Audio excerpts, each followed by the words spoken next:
The Liberty Weekly podcast is brought to you by Tom Wood's Liberty Classroom. Sick of losing arguments with your statist friends? Fear no more. Now you can vanquish your intellectual foes with courses taught by top libertarian professors. Tool your intellectual arsenal and enroll today by navigating to www.libertyweekly.net/Liberty Classroom or by following the link in the show notes page.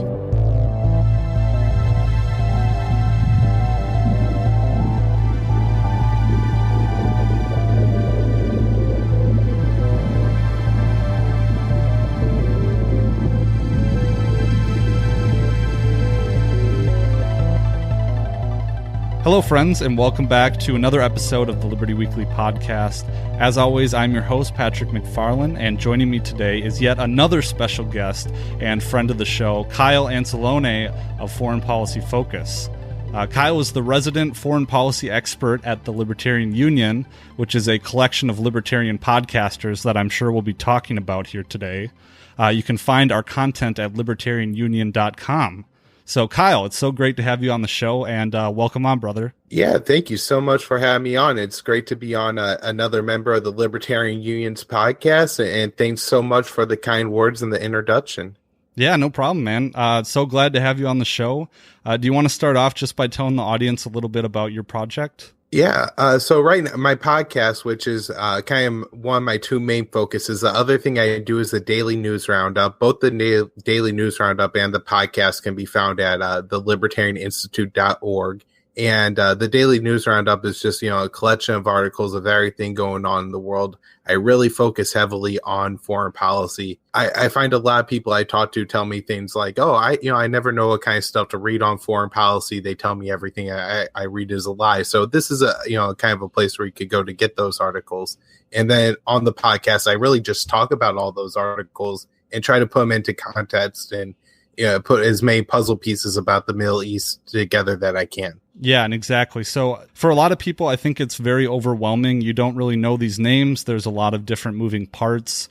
What, aside from, going on to Kyle's Fyles, what would be your suggestion for someone just to start and to learn who the players are? I think the first thing to do would be to check out Scott Horton's show. And sometimes his episodes can be a little intimidating, a little too in-depth. But if you're willing to invest some time and listen to 3 or 4 of them, or even better, check out his appearances on the Tom Woods show. I think there he does a little bit of a better job of maybe introducing some of the foreign policy ideas rather than having in-depth discussions about kind of the topic of the moment. And then antiwar.com, specifically Jason Ditz, who does the news stuff there and just churns out 5 to 10 great articles a day, short little summaries about what's going on in the world. Great places to start for us here. I did hear that Justin Raimondo from antiwar.com got diagnosed with cancer just recently. Did you hear that?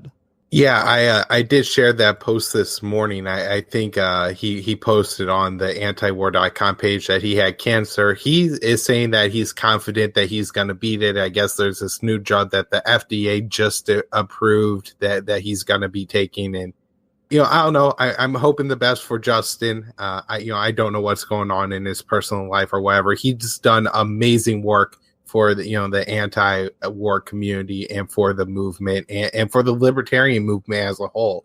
And, I would hate to, see him pass away, especially at such a young age. And not super young, but he's a younger guy. Yeah, terrible news. And best of luck to Justin in his fight there.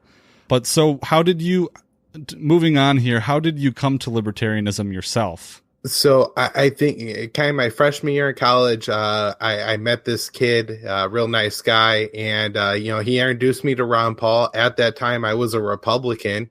And so Ron Paul was just, a better Republican than everybody else in a lot of ways.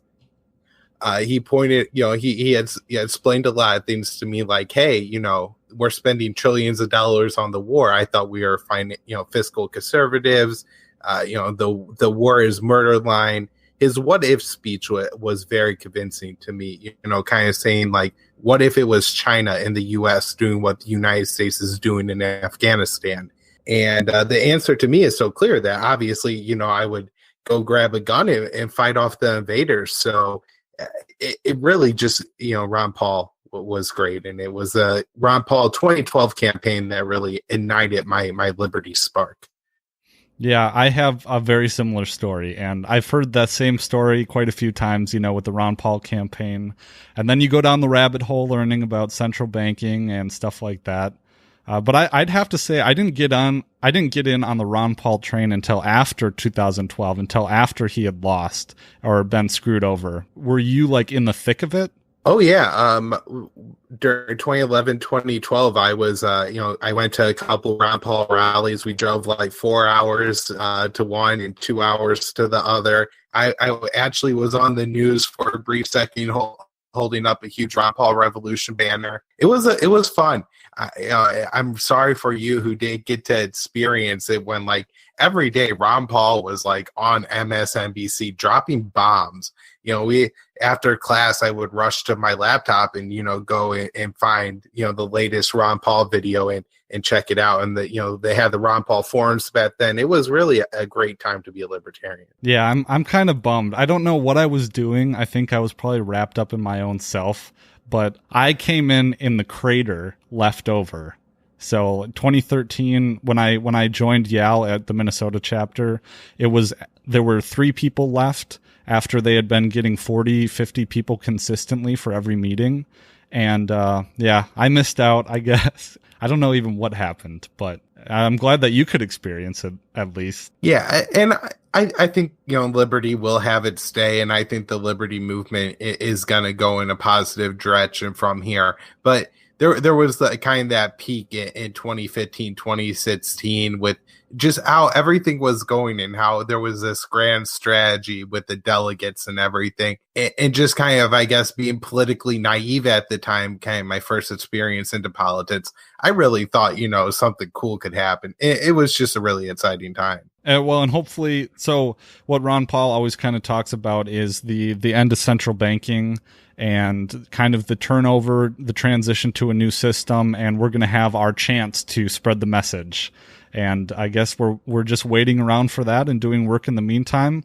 What do you think about that? I just say, I think Ron Paul put it up to all of us to do whatever we could do to advance liberty. You just got to make it a priority. So if you guys want, good things to happen for the liberty movement, take some time or take a couple bucks and, give it to somebody who could help advance the message of liberty in the right way. Don't waste your time or resources either. Yeah, I totally agree. That's why I've enjoyed doing this show, and I'm sure the same with your show, and just having good conversations with good people, and it's been a lot of fun. You can have fun at the same time. Yeah. So switching gears here, specifically in the foreign policy realm, I know that that's what Ron Paul is focusing on right now with his Liberty Report, which I'm sure if you haven't seen already, you in the audience, I'll link in the show notes page below. But often it has been said by many, including Ron Paul, Scott Horton, and Dave Smith, that in many ways war and peace is the most important issue in politics. And can you speak to that a little bit? Yeah, I actually kind of opened my show today with a little monologue on this and just how foreign policy affects so much just the way the government works. If you look, the Defense Department is a huge chunk of the budget, and while entitlements may make up a bigger piece, a lot of the active spending and spending that the United States absolutely does not have to do right now happens in defense. We have spent $5.6 trillion on foreign intervention since 2001 and have incurred debt that will cost $8 trillion in interest. We're really going to have, trillions of dollars to pay in the future. And when you think of all the good that we could do with that money, and I'm certainly not somebody who supports welfare or anything like that, but if that money was going to places at home rather than the shareholders at Lockheed Martin and all these foreign countries where we're pouring money into them and all the just people who are getting wealthy off of all the contracts and stuff like that, we could have a much better place to live. Yeah, I totally agree. And I saw that 8.1 trillion figure today. And man, that's just, it's hard to wrap your head around, basically. It boggles the mind. Yeah, it's such a huge amount of money. And to think that For how many years are people going to be paying on that debt? That's $8 trillion. I mean, this is it's a huge debt. That means Americans have to produce $8 trillion worth of wealth that we have to give away in order to end up even for these wars. Yeah, it's just sickening. And the wars itself. So I have a friend whom I greatly appreciate and I think highly of. He's a fellow student of mine, but we often get to talking about politics, and he's more of the Bernie Sanders persuasion. And it just boggles my mind how he thinks that Trump being racist is more important than us killing civilians in the Middle East. And I just don't understand that mindset on the left. I don't know if it's representative of all the left, but isn't it hard to break through to people and explain to them that this is murder? You know, what's your experience with that? So kind of interesting. I was having a similar conversation a couple days ago with somebody. I didn't vote for either Hillary or Trump, and somebody said, well, not voting for Hillary was a vote for racism because Trump was so racist. And I have made the point that the U.S. foreign policy is far more racist than our domestic policy. I mean, our drone policy throughout the Obama years was that if you kill a Muslim male in the Middle East, they could be called a militant, and you do not in any way have to justify their death. I mean, what could be possibly more racist than assuming that every single Muslim living in the Middle East is a terrorist? But this was like this stated U.S. policy, and so I guess that would be the first point I would make, is that the foreign policy is by far more racist and by far more terrible than anything we do domestically. And while robbing from so many people to get to the rich is terrible, and the drug war that imprisons so many African Americans, and all the other just horrendous policies of the United States that hurt impoverished people, the foreign policy is just much worse. I mean, look at what's going on right now in Yemen. We're supporting the Saudi blockade of that country while millions of people are starving to death. Do you think that people would care, if millions of white people are starving to death? Absolutely, but they're Arabs. So, even the mainstream media, even Rachel Maddow, who will rail all day about how terrible Trump is because he mocked some reporter or, called some judge a Mexican, but she won't stand up for a single, poor Yemeni starving Arab person. So I don't know. Yeah, and I mean, a lot of normal people that I talk to don't even know where Yemen is, much less, that there's lots of children dying from cholera there. And I just don't. Where do you think the disconnect comes from? Is it that the mainstream media just isn't talking about it, or do people not believe it, or are they just ignorant? What do you think? Well, I think a lot of it is cognitive dissonance, because if you imagine that you're paying taxes and supporting and pledging blind allegiance to a government that is actually starving, millions of children to death in Yemen. I mean, we've been talking about this, for a long time now. And Yemeni journalist Nasser Arabi thinks that at least 60,000 people have died just from fighting in Yemen. And this doesn't include, countless numbers who have starved to death and who have, contracted cholera and died. So I think, it's so horrendous to accept that, that's all that money is going to. And it's easier just to say, well, it's more complicated. Well, there's issues going on over there that I really don't understand. You know what I mean? Like, there's always something they just, kind of refuse to educate themselves on the issue, because the more you learn about it, the more you realize you're complicit in all these war crimes. Yeah, and that's not a fun truth to encounter and wrestle with. So it's absolutely not. But at the same time, it's so all you have to do is be like, oh yeah, like terrible things are going on, and right now I'm going to change my mind on it, and I'm no longer supporting all these terrible things. I think it's just a matter of having the moral courage to do it. But I mean, the media's role should be to stick it in everybody's face 24/7. Right. They should be, hey, look, every day Donald Trump is starving an entire country of Arabs, and nobody's saying anything. Nobody's doing anything. You know what I mean? If you put in everybody's face all the time, then, cognitive dissidents be damned. You're going to have to accept the truth. And because you have a dishonest media that allows people to just kind of let it happen, I think that's why. Yeah, you'd think it could be a slam dunk, for the media, but Yeah, it's a strange world that we live in. Strange. Right. Well, Lockheed Martin gets upset when they keep showing their planes going and blowing up poor Yemeni children and documenting all that. So you could lose some of your advertisement dollars. You got to be careful. Yeah, of course. So let's shift. I wanted to talk a lot about the Saudi situation today. Can you just briefly, from a very bird's eye view, describe the United States' relationship with Saudi Arabia? I guess the U.S. has kind of an implicit alliance with Saudi Arabia. I don't think there's any kind of formal documented treaty, but it's, everybody knows about it. When there's been talk of forming a quote unquote Arab NATO, which just sounds like a terrible deal, Saudi Arabia is usually with Israel as the centerpiece of that. Saudi Arabia buys a lot of support in the United States through supporting think tanks, through supporting politicians, and I think the main way would be by buying weapons from, Lockheed Martin, Raytheon, and Boeing. The UAE yesterday purchased, a large amount of Boeing civilian aircraft, but that's, still ways that these Middle Eastern countries are buying influence in the United States.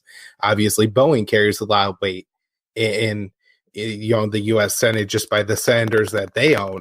And so if Saudi Arabia is going to agree to buy more planes from the United States and Boeing's going to benefit from that, of course, they're going to go along and, support whatever the Saudis are wanting to do, even if that's, starving Yemenis to death. And going back to our relationship, so aside from selling them weapons, I've heard a lot of talk about the petrodollar system and Henry Kissinger in the 70s striking a deal with the Saudi royal family. Was that so they would agree to only buy their oil or sell their oil in American dollars? Was that kind of the arrangement? Yeah, I think the thing, and this is a great point. So the thing is that everybody kind of likes to take the U.S.-Saudi relationship and say it's all about the oil or it's all about the banking or this or that. And I think there's a lot of things in it. So it's the interest they buy in the think tanks. It's the interest they buy from the media. It's the weapons, and it's also kind of this deal that they use the petrodollar rather than trading oil in some other currency. They agreed to trade it in the U.S. dollar. And of course, the U.S. benefits from that, and it gives them more regulatory power over OPEC and Saudi Arabia and stuff like that. So this is a benefit to the U.S. and U.S. banking and Wall Street. So I'm not, surprised that this plays a role, but a lot of other things do as well. Okay, yeah, and that's a really good point to make, is that everything isn't, so unidimensional, and it's not always just one thing. It's a complex web of interests and stuff like that. So what is the structure of the Saudi Arabian government? Can you just give us a brief overview on that? Well, from my understanding, it's an absolute monarchy. There's a royal family, and then most of the people in Saudi Arabia who hold any power at all are princes of the royal family. I think there's some other families, like the Bin Laden family, that isn't necessarily a member of the royal family, but is an elite family of Saudi Arabia. So it's an absolute monarchy. And then, there's some private ownership, but all of that is, corrupt, and the state decides who owns everything. Okay. Yeah. And so we heard in the news recently, as last weekend, a great shakeup in the royal family. Can you describe what's happening? So, there's an awful lot going on in Saudi Arabia, and there's interest in Yemen and Lebanon also at play. But the main story of what's going on in Saudi Arabia is there's a newer young crown prince of Saudi Arabia, Mohammed bin Salman, or a lot of people will call him MBS. The current king of Saudi Arabia is his father, also King Salman, and he is, I believe, has dementia. He's 79 or 81 years old now, and likely will die soon. Is pretty, at this point, isn't leading a country. He doesn't have the mental capacity to. His health just isn't there. So the young kid, MBS, recently was appointed crown prince. Prior to this, Mohammed bin Naif was the crown prince. He, a few months ago, was actually put under house arrest by Mohammed bin Salman after the whole switching of the crown prince roles. Of course, because King Solomon's the father, he was able to make his son the crown prince. Then with this recent roundup, Saudi Arabia has long had a lot of corruption. And it's a country where everything is an absolute monarchy, so everything is cronyist towards the state. So I would imagine that everybody in Saudi Arabia who has any amount of money is probably corrupt in some way. That's just the way things are done. So basically, anybody's up for grabs in this corruption investigation that they're having. And then certain people were picked, I guess, to be, imprisoned for it, including the sixth richest man in the world, Prince Al-Weeb. We also have the sons of the former king. One of them was killed. King Abdullah is the former king. One of his sons was killed in a shootout as they were trying to arrest him. The other son has been imprisoned. They've also have the prime minister of Lebanon under house arrest in Saudi Arabia. Interestingly, 7 or 8 princes were killed in a helicopter crash the same day as the other imprisonments, although there's no direct connection. There's no evidence that the helicopter was shot down by Saudi Arabia. They've kind of implied the Houthis did it, but that seems all in all unlikely. Overall, I think 200 people in total have been imprisoned, and I think also the brother of Osama bin Laden has been rounded up in this. Okay, and is this a coup, or is it just the reins of the empire being passed down in the normal succession? What do you think? So in Saudi Arabia, in the royal family, there's kind of 3 main branches of the family: the Naif, the Solomon, and the Abdullah. And so I get kind of the Solomon had most of the power prior to this, but this is just a consolidation of power. He went from controlling most of the government to pretty much all of the government. Recently, it was announced that Prince Bandar, who was affectionately known as Bandar Bush, was also arrested in this roundup. So he was pretty significant. I believe he was head of Saudi intelligence when he was arrested. So, a lot of key figures, heads of the national defense, and stuff like that all rounded up here. Okay, and you mentioned the Houthis, and my ignorance is showing, but can you describe who they are? So in the Yemen civil war, there is a group in North Yemen who are Zaidi Shias. The Saudis are Sunnis, and they have kind of picked a fight with the president of Yemen, the former president of Yemen, really now, Hadi, who it was a Saudi sock puppet in charge of Yemen. So the Houthis were actually able to take the capital city of Yemen, and I think most of the population centers, and probably control territory with, if not a majority, close to a plurality of the different ruling factions of Yemen. They've teamed up with the former prime minister of Yemen, Saleh, and have a coalition that's at least fought the Saudi side of the war to stalemate. So they're kind of right on the southern border with Saudi Arabia. Okay, yeah, it's a lot of information for those not familiar. That's crazy. You're like a fountain of knowledge here. I appreciate that. So are we seeing? So there's a lot of talk of war between Saudi Arabia and Iran. Is that correct? Or Lebanon? Sorry. It's kind of. It would be, I think, less of a direct Saudi conflict. Saudi Arabia doesn't have really an army to speak of. I believe right now they still have Pakistani troops stationed on the southern border of Saudi Arabia with Yemen. There were a few times where, rather than trying to take over all of Yemen and go south, the Houthis went north into Saudi Arabia and actually carried out raids in some Saudi villages in southern Saudi Arabia. So I haven't heard any reports of that since I heard a report that Pakistani troops went to the southern Saudi border. So Saudi Arabia really can't defend its own border. So I doubt it's going to be fighting any aggressive wars in Lebanon. However, what I think they're trying to do is provoke a fight between either the Israelis or the Sunni factions in Lebanon with Hezbollah, which is a Shia faction in southern Lebanon. Oh, okay. So it would be more of a proxy war then? It would likely be, in a way. I mean, these Middle East proxy wars aren't, all proxy wars, but in a way, this would be a proxy war between Saudi Arabia and Iran. Okay, yeah, okay. That makes more sense, because what I was referring to is that I heard that Saudi Arabians were telling all their citizens in Lebanon to leave immediately, and that's what I was referring to.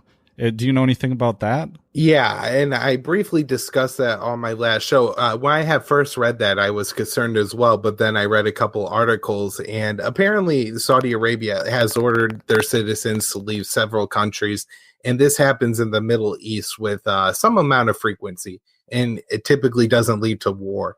Saudi Arabia, Bahrain, UAE, and Egypt all ordered all their citizens to leave Qatar, but we still haven't gotten a war there.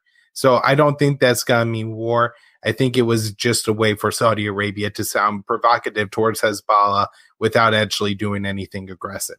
Okay, yeah. And to get back to the war comment, how much does this, because a lot of people are freaking out about this, how much does this worry you? So it looks like, at least for now, with all the developments that happen now, we're not going to have war in Lebanon. The Lebanese government is set up where there's kind of three power centers. Some power is with the president of Lebanon, who's currently a Christian. Some is with the prime minister, who is a Sunni Muslim, and some rest with the the leader of parliament, and that's leader of Hezbollah, or a Shia Muslim. So what happened is that Saudi Arabia sent a private plane to Lebanon and told the Lebanese prime minister, his name's Harari, to get on the plane, and brought him back to Saudi Arabia and put him on camera and told him to read a script resigning, saying that Iran was responsible for him resigning. Pretty quickly, not only the Hezbollah, the group in southern Lebanon, kind of called shenanigans on this, but so did the president of Lebanon and the political party of the prime minister. And they kind of saw what Saudi Arabia was trying to do, which was to provoke an overreaction from Hezbollah, to say Saudi Arabia is clearly intervening, and have Hezbollah try to seize extra power in Lebanon, which then they could use to either bait the Israelis or the Americans into fighting a war, either for the Lebanese government or for the Israelis against Hezbollah. But the Hezbollah luckily was smart enough and called their bluff, and they said, no, that, we don't think the prime minister really resigned, send him back to Lebanon to make the resignation. And Saudi Arabia is refusing to do that. They're not letting the Lebanese prime minister return to Lebanon to give a formal resignation there. So it looks like, at least for now, it worked out pretty well. Okay. All right. I don't really understand all this, I get what you're saying and stuff. It's just so much information, it's like, yeah, no, it's an extremely complicated situation because, Lebanon is a country that borders both Syria and Israel. Israel has occupied southern Lebanon before, and that's actually where we got the creation of Hezbollah. Saudi Arabia, doesn't like Hezbollah because they're Shia and because they undermined, to some extent, the Syrian rebels, which Saudi Arabia supported in Syria, because Hezbollah supported Assad and Iran and fought on that side of the civil war. So, there's just kind of so many chess pieces and moving parts here, and it's kind of hard to see. It does help if you're sitting there at home listening to pull up a map and kind of look and go, oh, that's where Lebanon is and everything. Yeah, I'm looking at Google Maps right now, actually. But no, this is great. This is fascinating stuff. And I have to admit that in my study of libertarianism, all of the foreign policy stuff has kind of taken a back seat. And while I do watch James Corbett's stuff and I learn, about stuff, there's just the big picture, or, in the nitty gritty of all these different tribes and all the different kingdoms and all their history and their culture and stuff like that. There's just a lot there, there's a lot to learn, and it's crazy. Yeah. I feel like I learned something new every day. A couple weeks ago, well, probably a month and a half ago or so, I was actually kind of wrong about the Iraqi Kurdish referendum for independence. I had kind of thought that would have full support of the Kurdish leadership. But what I didn't know is that there's really two families or two tribes of people among the Iraqi Kurds that have power. The Barzanis being one and the Talibanis being the other. And while the Barzanis supported the freedom referendum, the Talibani tribe didn't. And it turned out that a whole lot of the Kurdish fighting force were made of the Talibani tribe. And so whenever push came to shove, the Kurds, that portion of the Kurds that was the fighting force, wasn't willing to fight for the territory that they had declared independence over. and thus the freedom bid didn't work out, and Barzani lost a whole lot of power among the Iraqi Kurds. But I mean, it's just one of those things where you had to have a really open mind when you do this, and willing to be wrong an awful lot, because it seems like all the time there's just this new little detail you're finding out about. Yeah, and to be a third-party observer, not someone who is a native of the Middle East, you're not in the thick of it, and your life doesn't day-to-day revolve around it. I don't speak Arabic. I haven't been to Israel or, Iraq or anywhere in the Middle East. I've never left the United States. And so I have to rely on, watching videos and reading different sources and, checking the right Twitter feeds and stuff. And then, talking to people who have been there. If you reach out, everybody at this point has probably known somebody that's fought in the war and has gone overseas. Ask them what it's like over there. I mean, they could give you a lot of details just on it's a much different place to be in the Middle East than the United States, and helping to understand that a little bit will help you to understand why things are different there than here. Oh, definitely. Yeah. And to go back to what we were saying, even at the beginning of the interview, is that maybe that's one of the reasons why people are so ignorant, is because and I don't mean ignorant in a bad sense all the time, but just ignorant because it's complicated. It's super complicated. And when you're worried about, putting food on the table and what's happening at work, this just seems super far away, for good or for bad. Yeah, right. Like, I really can't necessarily blame somebody who's ignorant of American foreign policy because they're a single mother with 2 kids, right? Like, I have hours a day that I could dedicate to reading all these stories and then do a podcast and news roundup. Most people just, simply don't have the time to understand the complexities of, the different tribes of Yemen or Somalia or wherever else. Yeah, definitely. And so how does, to dive back into this just a little bit, how does Israel fit into all this? So Israel, at least, in recent years, has shifted towards this kind of alliance with, at times, Turkey, Saudi Arabia, UAE, Bahrain, the United States, at times Kuwait, and really aligning with the Sunni powers of the Middle East against the Shia powers. That being said, Israel really acts on their own and does what I don't want to just put Israel's foreign policy into that little box. From a lot of standpoint, I think Israel causes a lot of problem and is the source of a lot of outrage and blowback at the West. What the Israelis are doing to the Palestinians is absolutely atrocious. They're stealing Palestinian land day by day. They're taking more and more houses of Palestinians. And so, this is a source of a lot of blowback and hatred. It's mainly the Shia powers that tend to stand up for the Palestinians at this point, although, I mean, Jordan does too, and Lebanon as well, because they both have large Palestinian populations. But so Israel really main concern in the Middle East is Iran, Hezbollah. I guess would be the two, first target 1, target 2, and then Assad would probably be their third concern. So we're mentioning Shia and Sunni. Is that the key to understanding the Arab, just from a very wide perspective? Is that the key to understanding the Arab world in the Middle East? There's a rivalry, right, between Sunni and Shia. Can you explain that a little bit? So I wouldn't call it the key, but I would say it's a necessary key to understanding what's going on. About, I think, 80% of world Muslims are Sunni, and 15 to 20% are Shia.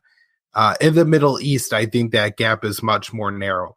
But the governments led by Shia powers would be Iran, now Iraq. Assad isn't a Shia, but he is a Alawite, and they tend to be more Shia than Sunni. And then Hezbollah in southern Lebanon, and the Houthis in northern Yemen aren't exactly Shia like the Iraqis are, but close enough that's kind of where they fall. On the Sunni side, the Sunni governments would be Qatar, the UAE, Kuwait, Saudi Arabia, and then southern Yemen, with Hadi being kind of the sock puppet there. And Erdogan in Turkey is also a Sunni Muslim. Okay. But there's a little bit, because he's not an Arab. It tends to be a little different. He broke ranks with the rest of the Sunni states and is supporting Qatar. So it like all these, like I said, it's a key, but it's not the key. Yeah, it's a lexicon for sure. So yeah, well, no, I'm excited because this for me, this is unexplained or unexplored territory, and I think I really want to focus as we're coming up on winter break, not necessarily for the podcast, but just in my own exploration. I need to pick up Scott Horton's book, but listen to more stuff. But I'm going into my finals and stuff, pick it up afterwards, because once you start reading about it, you're gonna have a whole lot more questions. So it has it's a huge rabbit hole to go down, and you just keep on digging. Yeah, it is, man. Yeah, but like I said, you're our resident expert at the Libertarian Union. So maybe we should talk a little bit about that just as we're closing up here. I haven't really talked about it too much on the show, but we have a uniting of sorts of a lot of shows that came out of the Tom Woods show deal. We are called Libertarian Union. You can find us at libertarianunion.com. And I don't know about you. I assume that you see your show as your form of activism. Is that true? Yeah, with the show and then the news roundup, that's what I do. Yeah, well, you're doing a great job. We always talk about, how, he's putting out 3 shows a week. That's so much. Holy crap. How do you do it? I guess I gotten kind of good at it now. I got a lot of free time. It's probably a big chunk of it. Yeah, you're prolific, man. It's great. It's great to have, I haven't, because a lot of the work we do. So I don't want to speak for everyone else, but for me, my show came out of a love for podcasts, but the more that I've done my show, the less I've been able to listen to other shows. And that's been kind of a negative, but it's a crazy experience, man. What has been your favorite part so far about doing the show? Honestly, I think I'm a little bit happier since I started doing it. Knowing so much about foreign policy was frustrating. You know what I mean? Like, like all these people over here are dying for absolutely no reason. Like in Syria, we're supporting the Sunni jihadists. It's like, these are the people that did 9/11. Why are we even wasting our money and, causing blowback? And it was so fun. And so being able to go on and like talk to you on your podcast or on my podcast, it's just like, I feel like I'm using the knowledge, and that makes it feel a little less hopeless. Yeah, it does, definitely. And venting as well. Are you a person that when you go home to your parents, you'll just blab about, libertarianism and we're killing people in the Middle East and central banking? Is that something you do? Not really, but when the topic comes up, I think other people have a hard time getting a word in. I think I could go on for about like 20 minutes before anybody else is able to say anything. So when it comes out, it all comes out. Yeah, definitely. So with the show, I've been able to kind of scale back on that a little bit. But if it comes up, man, be careful what you say around me, because I'll pick it up and I'm like a dog with a bone. And I'm sure you're the same, Yeah, absolutely. Yeah. Okay. Well, so one last plug as we're closing up here. You want to, just tell them where they can find you? Yeah. Best places to go are foreignpolicyfocus.libsyn.com or the libertarianinstitute.org. Alrighty. Thanks a lot, Kyle. I really appreciate you being on the show. It's been eye-opening for sure. And a lot more reading needs to be done on this end. All right. Thanks, man. All right, everybody. That's going to just about do it for our interview with Kyle of Foreign Policy Focus. Special thanks to Kyle for coming on the show with us here today. As we're closing up here, I just wanted to mention that I've been messing around with my new webcam on my YouTube channel, and I filmed a YouTube channel preview and finished up editing that episode, and it was quite the experience. And I got to say that being a YouTube creator or a YouTuber doing the video stuff is a lot more challenging of a platform for me than initially doing the podcast was. So I'm going to be experimenting around with that. I have some ideas for what I'm going to call the Liberation Library book review feature, specifically for the Liberty Weekly YouTube channel. So I'm looking forward to dealing with that, although I am quite busy this week. So that's going to delay my progress a little bit in that, I think. But Otherwise, I got another Patreon supporter in Fyles who was a guest on the show. I wanted to give him a special shout out. Thank you so much. Really appreciate it. It really helps us out what we do here. And officially, when it comes to our hosting fund, we, because of Fyles' contribution, are able to break into the black when it comes to our month-to-month Libsyn hosting fund. So that gets us there. But there's also the web hosting fund, which is a little less because I was able to find a very cheap web hosting and one-in-one web hosting. So really cool. The podcast is making progress.